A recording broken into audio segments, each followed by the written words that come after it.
Yo, YouTube, what is up? Welcome back to the Rated R for Wrestling Studios. What up, Mox? We got a new video for you guys. The Wednesday Night Wars, AEW Dynamite, and NXT on USA. We got two takeaways from both shows. Interesting couple of shows. Not a ton to really go over. No, there wasn't. Especially with AEW coming off full gear last Saturday. Yeah. We had an interesting, probably the biggest upset in recent history, and definitely the biggest upset in NXT history.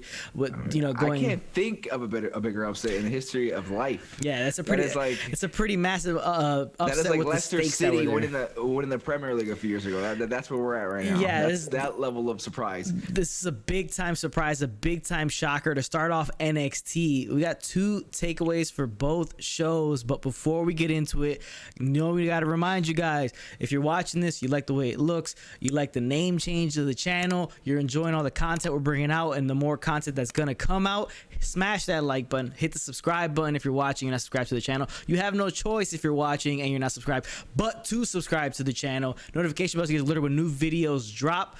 Follow me on social media, Twitter, Instagram. Follow the Twitch for the live stream. Follow me on TikTok, same handles, Insta and Twitter. Description section below, you got some links. You got Amazon, shop through there, kicks back towards the channel. Fight TV, Honor Club, sign up through there, watch pay-per-views through there, kicks back towards the channel. Highspots.com, shop through there, kicks back towards the channel, wrestling merchandise, all that good stuff. So without further ado, guys, jump right into our two takeaways from the Wednesday Night Wars, AEW Dynamite, NXT on USA. We're going to start off with NXT, and this is going to be takeaway number one. So Johnny Gargano comes out, your new North American champion. He's spinning the wheel, making the deal. Obviously, he has a bunch of names all over the wheel of previous champions and big superstars, except one that's kind of written in post that says Leon Ruff. He spins the wheel. It's obviously weighted on one side, so it automatically goes back and forth, and it lands on Leon Ruff. Big surprise there. Leon Ruff comes out. Looks a lot skinnier than the last time I saw him. Yeah, it looks way smaller. Yeah, way small. I don't know what's up with that. But he comes out. They have their match. Johnny Gargano's pretty much dominating the match. Then Damian Priest with the distraction. He's just kind of standing out there in the crowd, distracting Johnny Gargano. Leon Ruff capitalizes, and then this happens right here. Your new North American NXT champion, Leon Ruff. The man put the belt around. Priest put the belt around his waist, and it fell off immediately like a big pair of underwear.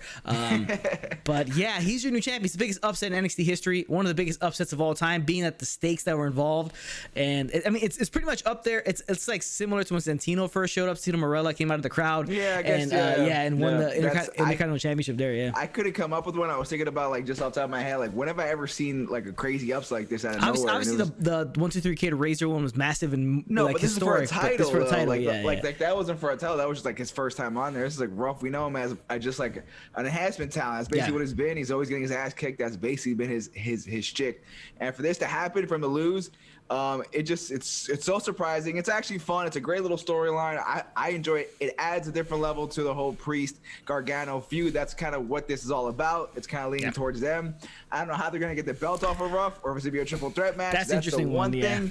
And we know afterwards, Gargano was upset at the back. He said, "If this wasn't my idea, like that, like I hate spin the wheel things." I'm sure, it wasn't your idea, bud, but whatever. Priest was laughing at him. We're sure the creative team pressured him to spin the wheel. Exactly, because that's and then like have it wait, come on. But whatever. It was an entertaining spot.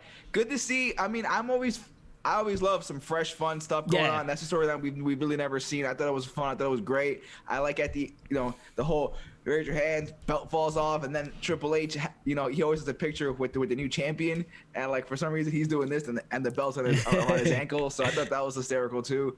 But yeah, I'm excited to see Ruff as champ. Yeah. See how he can mix with Priest and Gargano. See what they come up with. Gargano did a great job of being surprised. Priest laughing at him. It was a great. I laughed. I thought it was funny. I was like, what the hell? Where'd this come out of? So let's just see where this goes. It's a fun storyline. Gargano's so good. I'm sure he'll end up being champ again. But good. Congrats on Ruff, man. Guy came out of absolutely nowhere to win the North American Championship. So he's champion at the moment, and all right, worthy champion, I think. Worthy champion. It's big time stuff. Big ass surprise. Surprised this shit happened the way it did. But it's interesting. The road ahead is the most interesting part about this. How they get the belt off of Ruff. So they just do a triple threat match. I mean, maybe next week. I can't see Ruff being champion longer than next week's NXT Live. But I mean, I don't think like he can't be at the next takeover. Like that doesn't make any sense. He cannot be. But guys, that's takeaway number one. Like we said, afterwards, Regal was being berated by Johnny Gargano, trying to get him to reverse the call, but the call stands. Again, we'll see what happens going in after this. But next thing on the show, we had Santos Escobar taking on Jake Atlas for the Cruiserweight Championship. Jake Atlas continues to defend himself in the parking lot, the most dangerous parking lot on the face of this planet, is the NXT Performance Center parking lot. Like, don't go out there. Or Full Sail, wherever the hell they're at. Yeah. Yeah. Well, the Performance Center. Performance Center. Yeah. Like they're in the warehouse area. But like, don't go out there. Just don't go out there. Like, don't have security. Be a group. You know, it's like New York in the 80s. You can't be out by yourself. Yeah, exactly. So the match was what it was. Solid match. Obviously, cruiserweight match. But Escobar gets the win. Continues to be cruiserweight champion. I mean, this feud had a little bit going for it, but then I don't know. For me, Atlas is so bleh that I'm not super excited about anything he really does. I don't think he's really ready for a big feud. He just doesn't have like he needs a little more seasoning, I think. Yeah. Next thing on the show, we had Raquel Gonzalez supposed to be taking on Xia Li, the setup from last week. Xia Li gets calls off the match. Boa comes out. He gets his ass beat by Raquel Gonzalez. Then afterwards, this random older gentleman comes out, lights are dimmed. He gives Boa an envelope and then writes something on his hand, and then he leaves. Envelopes lately. What's going on with this? I have no idea what's going on with this weird mystery thing that they got doing. This was really weird. Like a dragon came on the screen, and all of a sudden the smoke, and this little old man comes There's out. So much going on there. Mr. Miyagi style. I have no idea what the hell's going on there. That was strange. So we'll see how that develops going forward with Boa, Xia Li, and this new mystery guy. But yeah, next thing on the show, we had Candice LeRae taking on Toni Storm. Match was very solid, and then but the Scream character was there, obviously, to help out Candice LeRae. Shotzi comes out because obviously Shotzi's upset because of what happened last week with the tank getting destroyed. She jumps in the match. Then you have it's funny because we were speculating who the person was. Actually, there's actually two people in the Scream mask. So there's a male that's helping out Johnny Gargano. This one and a for female. Sure had boobs, and last time it didn't have boobs. So just there's a male and a female. So one's helping out Gargano, which we haven't been like shown who that one is, and then we have this one who was revealed to be Indy Hartwell. So they attack Shotzi, they tear down Shotzi. So that's the feud going forward. Most likely Toni Storm and Shotzi will take on Indy Hartwell and Candice LeRae in some tag team matches upcoming. So that seems to be where that's going. But yeah, continue to build the NXT Women's Division's good stuff. Yes. Next thing we had Dexter Lumis in the back painting drawing an amazing picture. I don't know if he's an actual artist. I don't know if it's actually him. Nah, of course it's him. I don't know if it's him. But then stop questioning the man. It's him. Then Timothy Thatcher gets into a brawl in the back. Fuck, what the hell is that guy's name? It doesn't say here. The guy who was beating out the Garrett guy. Who cares? Just could call him Garrett. What does it matter? All right. So Timothy Thatcher in the back beating up Garrett, and he throws him. Obviously, they had that feud from the Thatcher wrestling school. He throws him through the picture. Loomis gets upset, and then Loomis and Thatcher have a match. Cameron Grimes showed up. Cameron Grimes showed up during the match. Yeah, Loomis is doing a really good job out there. But Cameron Grimes shows up, gets a distraction, allows Thatcher to get the win, and then Grimes attacks Loomis after the match. So that feud will continue even after that whole crazy thing that happened at NXT Halloween Havoc. Yeah. Now, next thing on the show, we had Danny Burch and Oney Lorcan going against Breezango, the rematch for NXT Tag Team Championships. They made the right call by keeping the titles on Lorcan and Burch here. Yeah, of course. It's the right call. Even though I'm upset Breezango's no longer champion, but Drake Maverick got involved big time in this match. So it seems like what we're going to get is probably a series of 6-man tags with Lorcan, Burch, Dunn versus Maverick and Breezango. If they throw Killian Dane in there, they can obviously throw Pat McAfee in there, do 8-man tags. But that's where we're going with that. They continue to hold on. They beat down everybody at the end. Big brawls ensue, but Pat McAfee and crew stand tall, and that was the way the show ended. So that's NXT for you guys. Let's jump right over to AEW Dynamite. AEW Dynamite started off with Brian Cage coming out, and along with Ricky Starks and Taz. Taz cuts a whole big promo talking about Darby Allin. Darby Allin's in the crowd, your new TNT champion, and he's out in the crowd. And then setting up a match between Brian Cage, Matt Sydal was what it was, but the finish was tremendous because Matt Sydal jumps off the top of the turnbuckle, gets caught in midair, and just yoked up, and you drop with a drill claw from Brian Cage. Brian Cage holds on. I mean, Brian Cage is way bigger, so it was definitely still impressive. But damn, that looked really good. And the timing was perfect. And Seidel's so good in the air, so just the timing was great. Love that ending. Yeah, big time. So a lot went on here. We had Darby Allin getting in the ring after that. He had a jacket that had a bunch of thumbtacks in the back, so he used that as a weapon. That's why not. Yeah, so there's a lot going on there. Interesting stuff to see going on there. So we'll see how that goes forward. But they did kind of change some things up, so we'll see what happens with that whole. Yeah, it was supposed to be Taz's team going against John Moxley, Will Hobbs, and Darby Allin. That never happened because some COVID stuff with Lance Archer, so they held that off. But we're gonna see what happens later on with this, because it seems to be they revitalized it with a new piece to it. Now, next thing on the show, it's the weirdest thing on the show. Cody Rhodes is having a promo in the ring. Obviously, he lost the TNT Championship. He's having a promo in the ring. He gets interrupted by a very athletic, large woman called Jade Cargill. She debuts, drops a bombshell that Shaq, because it's coming for Cody. I assume that's what I got from that. Shaq? Because Shaq is a TNT guy, so he's on the NBA all the time. Yeah. So I guess it makes sense that way. But like, why do we need Shaq and Cody? Not even in the ring, but this Jade, she's an incredible athlete. She's a great physical shape. Specimen. Yeah. She's like a just genetic freak. She's beautiful. She's gorgeous. Then they had that weird, just two ladies arguing with Brandy Rhodes coming out. Yeah, Brandy coming out. That was a little weird, but whatever. It was definitely a weird segue to have Cody involved in this, especially coming off his loss to Darby. We'll see, but do we need Shaq and Cody? That doesn't really feel. It's a very WWE, WCW thing very to do. WWE thing to do. But they did announce that his name is Cody Rhodes now. She even said it.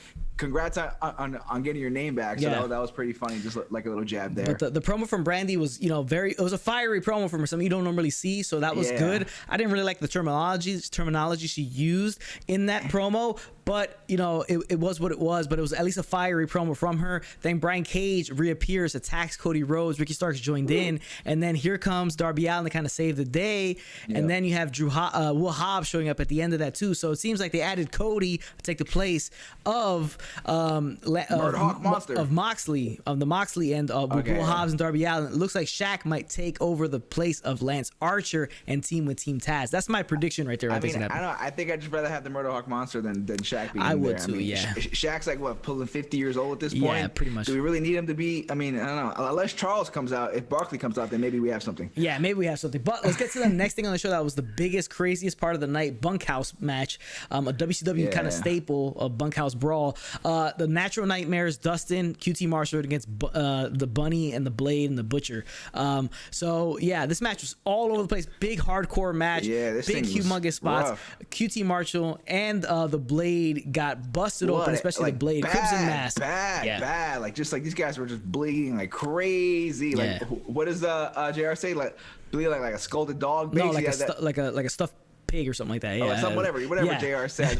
But that was basically what this was. And so just the Bunny just raking the head of QT Marshall. That's her man, her ex-man. That is not the way you want to get treated by your ex-girlfriend. That was pretty terrible. Yeah. But this match was brutal, man. I was like, what is this? Say this for a pay-per-view. This is ridiculous how... It was kind of out of nowhere, and like, why do this on just a random Dynamite? But the Natural Nightmares got the win, so it's a big win for them, defeating Butcher and Blade. And we'll see what comes of this. But this is pretty crazy how this went down. Yeah, it was brutal a big time thing. Next thing on the show, we had MJF's Inner Circle induction. Obviously, he beat Chris Jericho at Full Gear, so now he's being inducted. Him and Wardlow are being inducted into the Inner Circle. So it's a whole big thing that they do about them. You got MJF quoting Drake. Obviously, the person that seems to be the most upset about this is by Ortiz and Sammy Guevara. Sammy Guevara was not there. They were wondering where he was. But a big surprise from MJF. After he's inducted, he gives a happy birthday shout out to Chris Jericho, then gives them all Vegas tickets. They're all going to Vegas next week. They're going to show that on Dynamite. It's all on MJF. Later on, you see them in the back celebrating. Sammy Guevara shows up mad at MJF because MJF sent an email saying to meet up at the beach for the induction. But then sent a second email saying meet in the ring. But supposedly... he sent it to Sammy, but Sammy never got it, so there's issues brewing there. But we'll see when this all kind of implodes on in and of itself later on. But we'll see what happens. But two new members, MJF and Wardlow, inducted into the Inner Circle. Big time members, huge time members, makes the Inner Circle that much stronger. Yeah, big time. Next match on the show, we have Scorpio Sky going against Shawn Spears. This match should have been on Full Gear. I don't know why it wasn't, but it was been set up for a few weeks now. Kind of random, but it's happening. Good to see Shawn Spears out there. Scorpio Sky not really doing much with SU or anything like like that. So good to see him out there. The match, it was what it was. It was decent, nothing special. But Spears, uses the loaded glove, wins the match, and defeats Scorpio Sky. The feud is far from over, but it's good to see these two guys on TV. These two guys should be bigger on the show, but I guess with time they will be. So we'll see what happens. I think they're finding their footing. I love to see these guys in a TNT Championship type of match. That's where they belong. Yeah, big time. Next thing on the show, we had a Red Velvet along with Brandy Rose taking on Tay Conti with Anna Jay. Just a kind of throwaway match. It was just there. This match was a little sloppy. Red Velvet, gotta let your shit in, girl. Gotta let your shit in. Some of the stuff was soft. They was like trying to do some fancy maneuvers on the ground, like going into a pin maneuver. It was a mess. Yeah. Next, Conti gets the win there, so that's all there is to say about that. Interesting thing after this, later on the show, we saw the Young Bucks in the locker room coming out, the new AEW Tag Team Champions. Again, we're surprised that they took it. I predicted it that was going to happen, but it was just interesting to take it off of FTR so quickly. Yes. But whatever. But we got Young Bucks a heel for a little bit of time, but after they won tag team titles, they're kind of baby faces again. They're apologizing to Alex Marvez the whole time. I think that was their shtick. It was just like they were angry, they were mad, they needed to build that anger to beat FTR. So I think that's their shtick. And I mean, Marvez has one of those faces you want a super kick. So I mean, is that really a heel move? I don't think so. Yeah, we had another interview session with Marvez and Kenny Omega talking about how it's time for him to be the champion and be the face and everything like that. Tired of being in the background. So that all happened. Then we get to the main event. We had Rey Fénix versus Penta El Cero Miedo. A match, man. This is part 2. Remember, they had their first matchup in the Eliminator semifinals. In the Eliminator semifinal. So, a quarterfinal, I'm sorry, to go to the semifinal. But yeah, they had their match as part 2. You had Eddie Kingston on commentary. Basically, Eddie Kingston kind of setting the seeds that he's playing these guys. So they have a bust ass match, which obviously Penta and Phoenix's brother are always gonna have because they're brothers. I don't think brothers they're legit brothers. They're legit brothers. Yeah, they're legit brothers. So they can't have a bad match. They're two very talented guys in the ring. But Penta wins this match, and then they both ripped each other's masks basically off their faces. Eddie Kingston comes in the ring and basically kicks Fénix out of the ring and kind of telling Penta to forget about Fénix. But then there's an interruption, and this takeaway number 2, because this crazy son of a bitch behind us, Pac, bastard, came back. He obviously had the promo, the video package last week, but made his reappearance at AEW Dynamite, coming out. Now this is a takeaway because it's sewing up a storyline, bringing it back together. Because remember, Pac was trying to started the Triángulo de la Muerte with the Lucha Bros, but then COVID happened. Pac locked over there in the UK. Eddie Kingston takes over with the Butcher Blade, and so we were kind of interested to see how that would end up working out. But this is how it's working out. Quickly, Eddie Kingston is kind of trying to separate the two brothers. Here comes Pac, probably trying to, he's always gonna have an issue with Kingston. He tries to attack him, but they break it up. He's gonna take on the Blade next week. Pac is because Kingston not cleared, but Kingston versus Pac is the upcoming match, and I guess maybe bring back the Triángulo de la Muerte. Yeah, that crew maybe had 2 weeks together. I think the last time we saw them was the last time it was an actual crowd event in the United States. So it's been a long time. So it's good to see him back. Kind of bring that feud back, but you throw Kingston in there into the mix, adds that extra main event type bigger feel to it, and it helps out the promos too. Yeah, it does helps because Kingston is just so good right now, and he's really hot. I mean, he's come in, and if you look at guys like Brian Cage and Lance Archer, guys that have come in, but they're kind of still floundering a little bit in the lower card. Kingston's come in and he's pulling the brass ring. He got his time to shine, and he's taking it. So good on him. So yeah, just excited to see where this goes. Fénix and Penta, my God, what a match they had. I was ripping off masks. I was like, what is going on? This is just again AEW. Maybe we're just so used to WWE.